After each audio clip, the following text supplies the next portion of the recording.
സൈനിക ശേഷി വർദ്ധിപ്പിക്കാൻ 2000 കോടി രൂപയുടെ ആയുധ സംഭരണ കരാറിന് പ്രതിരോധ മന്ത്രാലയം അംഗീകാരം നൽകി.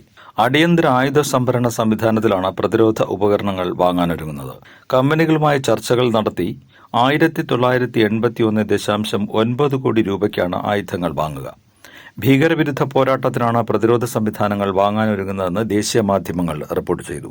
ഡ്രോൺ പ്രതിരോധ സംവിധാനം, ലോ ലൈറ്റ് വെയ്റ്റ് റഡാറുകൾ, ആളില്ലാ വിമാനങ്ങൾ, short range air defence system എന്നിവയുൾപ്പെടെ 13 കരാറുകളിലൂടെ വാങ്ങാനാണ് പ്രതിരോധ മന്ത്രാലയം തയ്യാറെടുക്കുന്നത്. നേരത്തെ ഓപ്പറേഷൻ സിന്ദൂറിന് പിന്നാലെ ഇന്ത്യയിലെ ആയുധശേഖരം വർദ്ധിപ്പിക്കുമെന്ന റിപ്പോർട്ടുകൾ പുറത്തുവന്നിരുന്നു. ഇന്ത്യ പാക് സംഘർഷത്തിനിടെ ജമ്മുകശ്മീരിലും അതിർത്തി മേഖലയിൽ മറ്റ് പലയിടത്തും പാകിസ്ഥാൻ ഡ്രോൺ ആക്രമണം നടത്തിയിരുന്നു.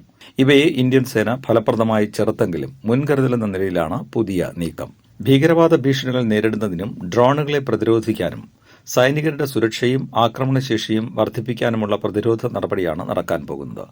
ലോഞ്ചറുകൾ, മിസൈലുകൾ, വിദൂര നിയന്ത്രിത നിരീക്ഷണ ഡ്രോണുകൾ, ചെറുകിട ഡ്രോണുകൾ, ബുള്ളറ്റ് പ്രൂഫ് ജാക്കറ്റുകൾ, വെടിയുണ്ടകളെ പ്രതിരോധിക്കുന്ന ഹെൽമറ്റുകൾ, കവചിത വാഹനങ്ങൾ, തോക്കുകളിൽ ഘടിപ്പിക്കാവുന്ന രാത്രിയിലും കാഴ്ച നൽകുന്ന നൈറ്റ് സൈറ്റ് സംവിധാനം എന്നിവയും അടിയന്തരമായി വാങ്ങും.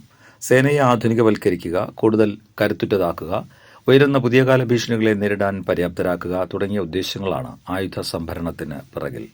സൈന്യത്തിന്റെ പ്രവർത്തനത്തിനാവശ്യമെങ്കിൽ കാലതാമസം കൂടാതെ ആയുധം സംഭരിക്കാനുള്ള സംവിധാനമാണ് EP എന്ന ചുരുക്കപ്പേരിൽ പറയുന്ന എമർജൻസി പ്രൊക്യൂർമെന്റ് മെക്കാനിസം. അടിയന്തര സാഹചര്യങ്ങളെ നേരിടാൻ നേരിട്ട് ആയുധങ്ങൾ സംഭരിക്കാൻ ഇത് സൈന്യത്തെ സഹായിക്കുന്നു.